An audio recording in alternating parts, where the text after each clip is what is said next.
I finally did it. My multi-dimensional Zach machine is all built and ready to go, so no more waiting on new episodes of Your Everyday Nerd. I can just force other versions of me to do my work instead.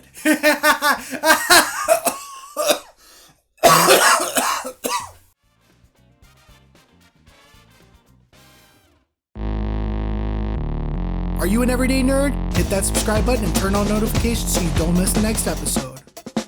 Yo, welcome back to Your Everyday Nerd. I'm your host, Zack Snyder. If you're new around here on Yin, we pull from every corner in nerd culture to talk about anything and everything that piques my interest. Welcome to Season 3, where the show is bigger and better and stupider than ever.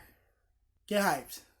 Last year, we started our very first annual Adam Sandler Week, where we took a look at 5 of the classic Adam Sandler films, reviewed them, told you what I thought about them, and honestly, it wasn't worth it. But, I think people liked the episode, so we're doing it again. Except this year, instead of doing 5 individual videos, spreading across a week, making my work harder, I'm just gonna make my work even harder and talk about all 5 films in one video. Also, Halloween is it's right there. It's coming. So it's also a Halloween special. We got a lot of special guests, a lot of different me's. What does that mean? The script says there's a lot of different me. Oh yeah, my multi-dimensional Zach machine. Let's go.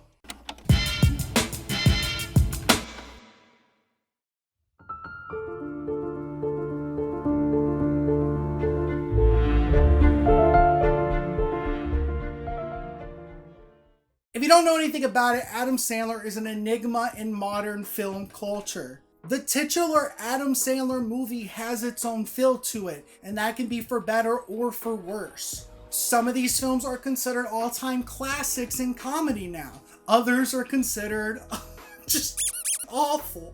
Nobody should watch them. And then you have the outliers like Punch Drunk Love and Uncut Gems. That was weird. Then you have the outliers, which are really, really good because Adam Sandler just stars in them and he doesn't actually produce them. He doesn't get his friends to be in them. They're just genuinely really good films and you should watch those. But we're going to be talking about the entire span of Adam Sandler year after year. This is our second year doing it. And with that said, our very first film on the docket is a film that I promised last year, The Ridiculous Six. Since this film is infamous for having a whopping 0% on Rotten Tomatoes, I don't want to actually watch it myself, so I'm going to get a different version of me to do it. So let's check out our newfangled multi-dimensional Zach machine. Surely nothing can go wrong with this. Press a little button, boop. Dear Parker, I'm hanging out with a ghost today. LOL, better watch your back. He's coming for you. Love, your dearest friend, Zach. Yo, welcome back to Your Everyday Cereal. I'm your host, Zack Snyder. If you're new around here on Yek, we pull from every corner of the cereal aisle to take a look at anything and everything that piques my taste buds. Today, we're going to be taking a look at the brand new Minecraft-inspired cereal, Creeper Crunch. Yo, what's poppin'? Whoa, are you me from another world? Yeah, I need you to talk about a movie, though. I'm a bit concerned considering you're a cereal guy. Seriously, man? I'm literally right here, you. Whoa! Cut the cameras! What do you mean, cut the cameras? You cut the... Are you an everyday nerd? Looks like cereal Zach was a wash. Which means I get to talk about The Ridiculous Six by my lonesome. Oh boy. So The Ridiculous Six is ridiculously bad. After being dropped in the production phase by Columbia Pictures, Paramount Pictures, and Warner Brothers, Adam Sandler signed a deal with Netflix with his Happy Madison production team for 4 films, and the first film was The Ridiculous Six in 2015. For some bizarre reason, Adam Sandler decided to make a Western comedy. This is kind of strange because on one hand, it's just Western in its formula, nothing else. And on the other hand, it's not particularly funny. I laughed at 3 or 4 jokes. And it was weird because 2 of those jokes came from Rob Schneider, who I despised in the last video. So I was a little surprised to laugh at him this time. But that was only 2 times. The other 2 times came from another character or something. And honestly, the rest of the comedy, ugh. In The Ridiculous Six, Adam Sandler plays a white man whose mother was Native American and whose father was a white bank robber. This movie is very racist in its portrayal of Native Americans, Hispanics, African Americans. The list really goes on, but we have Adam Sandler's father who's at risk of dying from the hands of Danny Trejo. So Adam Sandler has to go get some money somewhere and save his father, and that's the plot of the movie. The point is that he ends up finding 5 of his long lost brothers, all of which were sons of the white man who went and just like spread his seed everywhere. And boy, he did not discriminate. Let me tell you, he did not care at all. These brothers make up the gang of the Ridiculous Six. And ridiculous, they sure are. You got Terry Crews, who lets us know that he's a black man. Bravo. Congratulations. I never would have known. You've got Rob Schneider, who plays a stereotypical Mexican. He even has a donkey that likes to defecate everywhere. Wonderful humor here, guys. Thank you. There's Luke Wilson, who is pretty one note. He's just like bland white guy until you find out that it was his fault that Abraham Lincoln got assassinated. And this was one of the 4 jokes that I laughed at. Had it been in a better movie, it would have gotten a bigger laugh out of me because I didn't really like laugh out loud. It was more of like a nose exhale, like that. Like that was the extent of how funny I found it. But it could have been funnier in a better movie. Jorge Garcia plays a guy who's, I don't know. Just move on. And then there's Taylor Lautner. He plays Little Pete, who's probably the most ignorant character I've ever seen in any movie ever. Someone to raffle with and teach you how to cut up your panty cakes. So needless to say, when you have a movie that's 2 hours long, why is this movie so freaking long with these characters and this plot? It just, half of it's annoying. The other half is boring. It's not good, obviously. You've also got, some really fascinating casting choices. Vanilla Ice plays Mark Twain in the same scene that Blake Shelton plays Wyatt Earp. It was also an entire 15 minutes, I think it was 15 minutes, baseball scene.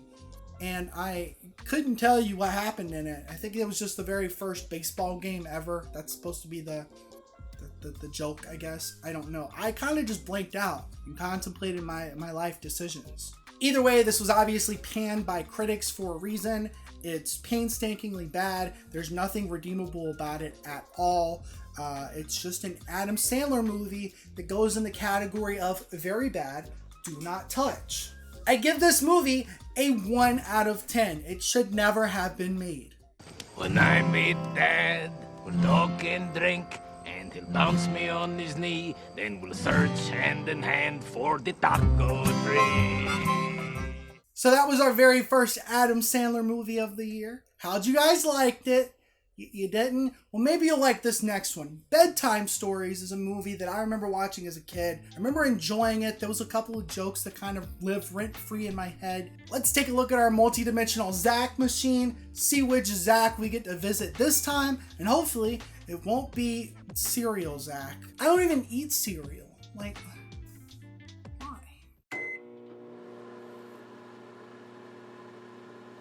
What's freaking poppin', guys? Welcome back to our Let's Play Five Nights at Freddy's. It's Halloween time. You already know how it is.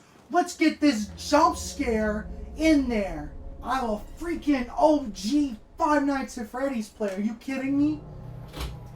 Yo, what's up? Five Nights at Freddy's. Oh, oh, oh.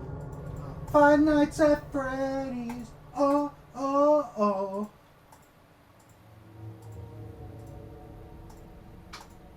Banana time! Oh, why can't I turn off the light?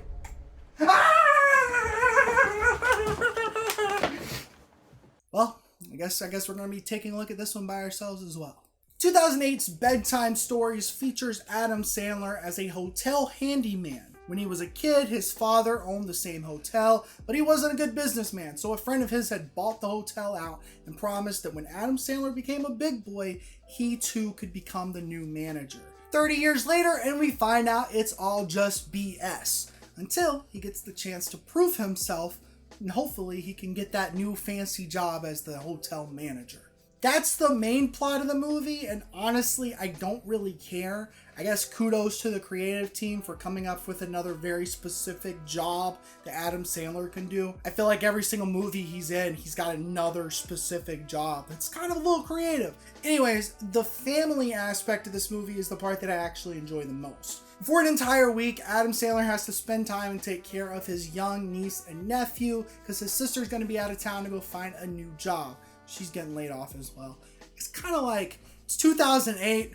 We're like right there on the economic recession. Is this movie topical or what? Throughout the week, he spends time with them. They get to like him a little bit more because he tells them such epic bedtime stories. Hey, that's the name of the movie.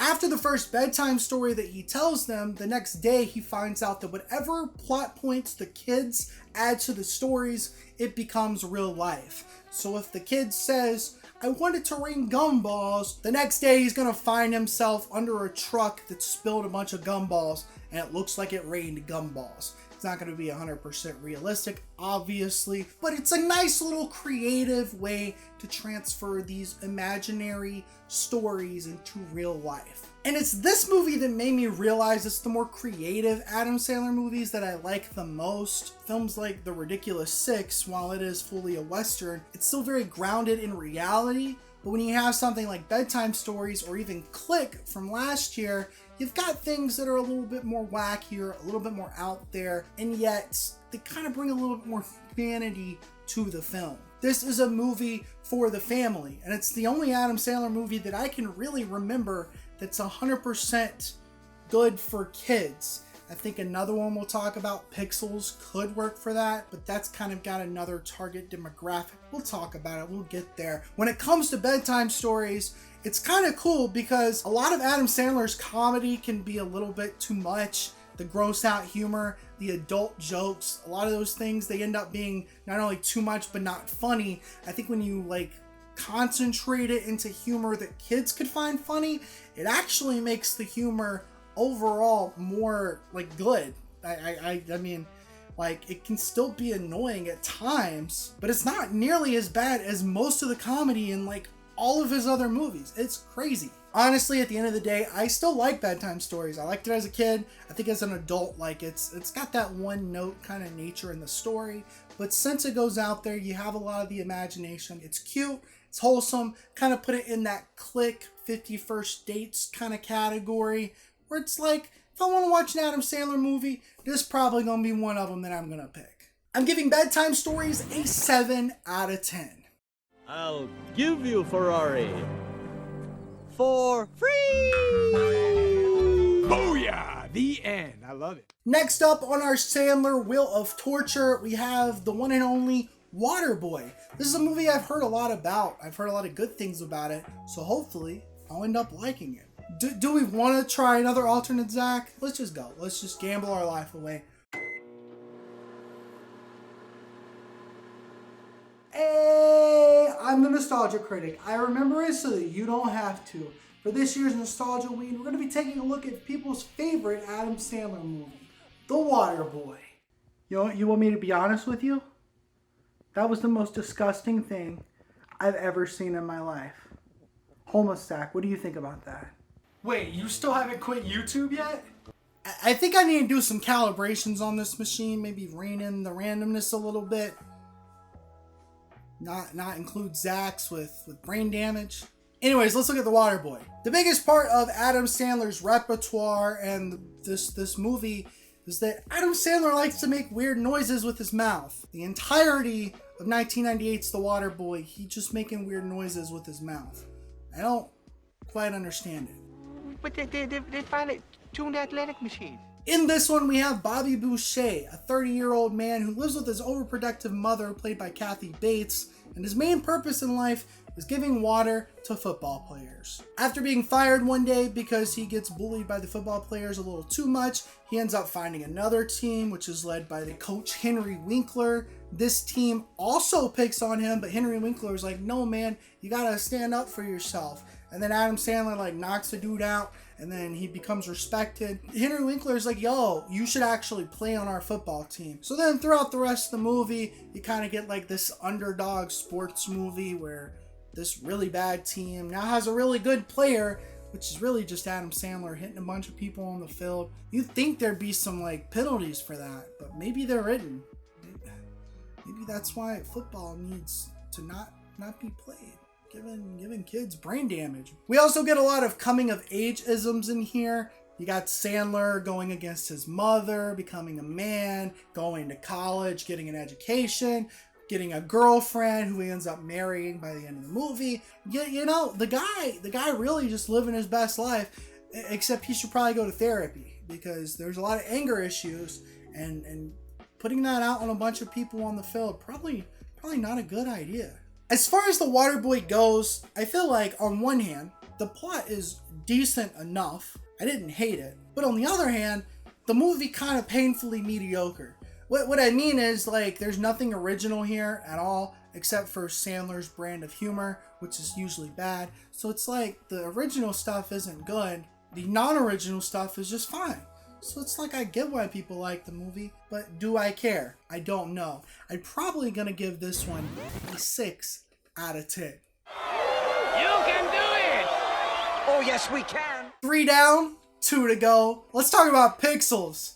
Movie that I've watched 4 times now. You don't need to watch this movie 4 times. I can tell you that for sure. We're gonna try one more time on the machine. Let's just press the button. My fellow Americans, good evening. Welcome to the State of the Union Address. Today we're going to be talking about Adam Sandler's Pixels. Stay tuned. Are you an American citizen? Hit that subscribe button and turn on notifications so you don't miss the next election. Now some of you out there may be thinking that Pixels is not a good movie, just because it has Adam Sandler in it. But at the end of the day, I'd say that it's fine. It's got some good moments for those that like video game references. And if you like watching funny man make noises, then banana. It's not that bad. Banana. At the end of the day though, all I know is that Pixels, banana.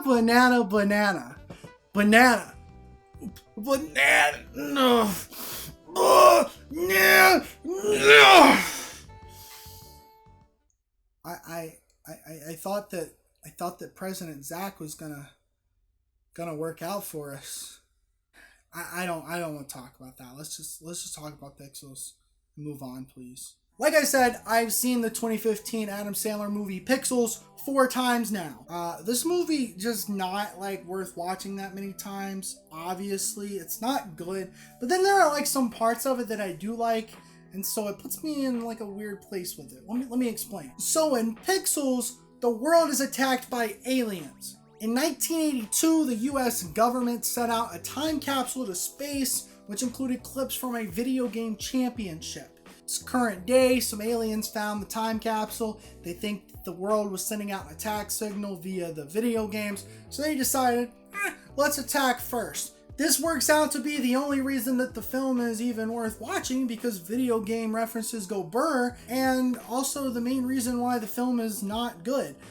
Again, let me explain. So there's this little thing called nostalgia bait. It works when you have a movie like Pixels or Ready Player One, where there's a lot of references to things that make you have nostalgia. You see little Mario for 2.5 seconds and you're like, yo, that's really freaking dope. But then the rest of the movie is just like typical alien invader movie. Aliens, Earth. Oh no, let's go fight them. They fight back and then, happily ever after. Except in this movie, Kevin James as the president. Kevin James being the president of the United States in 2015 means that he won an election against Barack Obama. So I think it's just kind of interesting that Kevin James could do what Mitt Romney couldn't. As far as Pixels go, it's really the spectacle that you're going to watch this for. It's a blockbuster. It's the only real blockbuster that Adam Sandler has made. There's a lot of really cool video game references. There's a lot of really dope visuals. There's also like a really good scene with Pac-Man. and like Pac-Man's creator, Toru Iwatani. It's sweet, it's even funny. The climax is set on the first level of Donkey Kong. Like if you're an 80s kid or a 90s kid, or if you like retro video games, this movie gonna have a lot of things that's kind of cool to see up close and personal.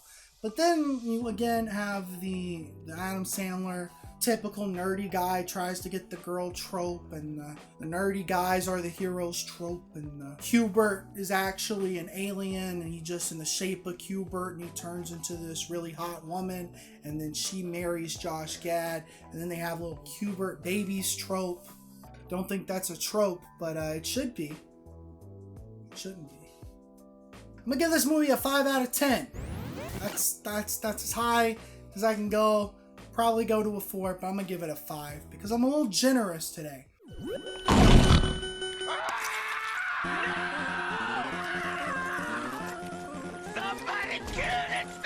Yeah. Bad movie's done. Good movie, here I go. We got Uncut Gems sitting there waiting for me to talk about it, and You can't talk about Uncut Gems. It's not a true Adam Sandler movie. dude, I literally made this entire video so I could talk about Uncut Gems. You must talk about an Adam Sandler Halloween movie instead. No! 20 minutes later. So in 2019, Adam Sandler made a really good movie. He didn't really make it. Other people made it, and he starred in it. That was Uncut Gems. But unfortunately, I can't talk about that today. Also, unfortunately, he said that if that movie didn't get nominated for an Oscar, he would make the worst movie ever. And the next movie that came out with his name in it, Hubie Halloween. Honestly, it could have been worse. I think there's a lot of people that are being hyperbolic about Hubie Halloween. They clearly haven't seen The Ridiculous Six, which is worse. Hubie Halloween, kind of like, yeah, that's an Adam Sandler movie. Adam Sandler got a funny voice, like he did in The Waterboy. Adam Sandler finding a girl who was really into him for some reason, even though she shouldn't be. Did Adam Sandler deserve love? In real life, yes. In movie life, no. You got some adult jokes. Some of them I found to be pretty funny. His mother be wearing a lot of t-shirts she got from the Goodwill. Pretty humorous bit, if I do say so myself. You got all of Adam Sandler's friends all over the place, like you did in Ridiculous Six and Jack and Jill. Although I'd say that some of them are probably funnier here. I really liked Steve Buscemi, who played a werewolf. So that was kind of funny, actually. He was probably the best character in here. You also get a little bit of wholesome energy in this one, like the love interest kids, who Adam Sandler ends up taking care of a little bit. Adam Sandler's a genuinely nice guy in this one. It's like, okay, cool. I kind of get him. He's down on his luck. There's kind of this twist ending with the mother. Look, you don't care about spoilers if you're watching this. I hope not. If you do, you got to go get yourself checked out. I need to get myself checked out after this video. Anyways, his mother ends up like kidnapping the people that made fun of him the most throughout his life, and like tries to burn them. And then one of the coolest kind of gimmicks, I guess, because each movie he does has to have some kind of gimmick, because he has like this magical thermos that just, it's like a superpower almost. It's like, dude, that's kind of like, can I get a thermos? I was gonna get a thermos for this video, but I don't actually want a thermos, so maybe I don't care. Anyways, there's a lot of like decent stuff to admire in this movie, even though there are like bad things about it. You got bad jokes.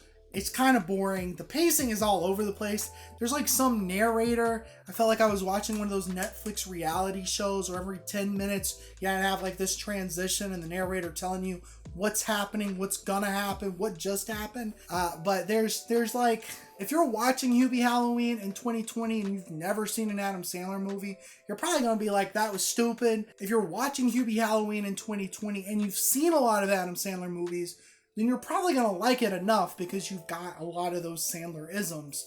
If you're like me, who just hates myself and like am watching all these movies for some arbitrary reason, you're probably like, you know, that was literally fine. It was right there in the middle.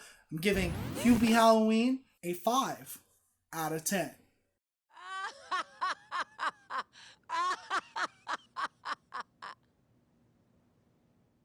So there you have it. Adam Sandler week 2 officially over.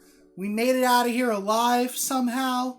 I don't quite know how, but we did it. In the meantime, check out the description right quick. This is actually a single video and a 5 video long series that I'm doing with my friends. We're all doing Halloween videos right now, so go check those out if you haven't already. In the meantime, thank you so much for watching. Don't forget to rate, comment, subscribe if you like the freaking video, and also like season 3, baby. We're here.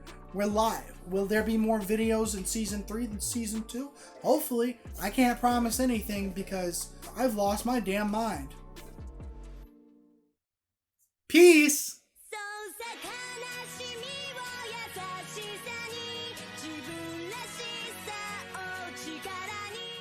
Meanwhile.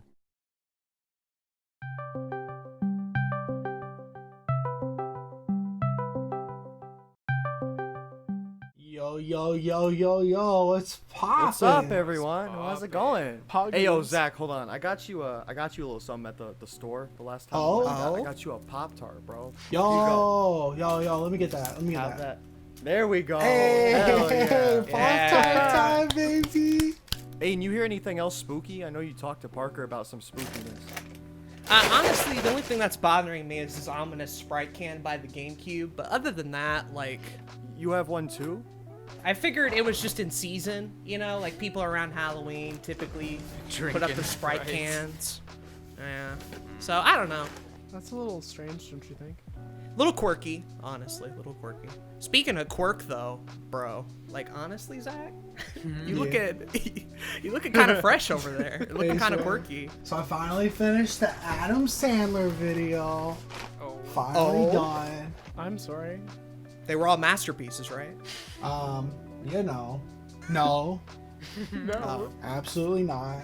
Did you at least get a chance to talk about Uncut Gems? You know, that movie go hard. Bruh, let me tell you, it's right here. Bro. But, Gang, dude. I'm not allowed to talk about it because Wait, of what? some supernatural nonsense. I told you not to talk about that. So, wait, Not the TV show, but you mean No. like actually. like a ghost. Did you guys hear that? Wait, What? Hear what? So you have chosen your fate then. Uh-oh. What are you talking about? Bruh, I think Ooga booga time. I think I'm a goner, bro. Zach? No. Zach! you forget your medication again. Zach! Oh my god! No! Zach, what the? I hate it unfriended. Bro. Well, back to Skype, everybody. It's been real. All right.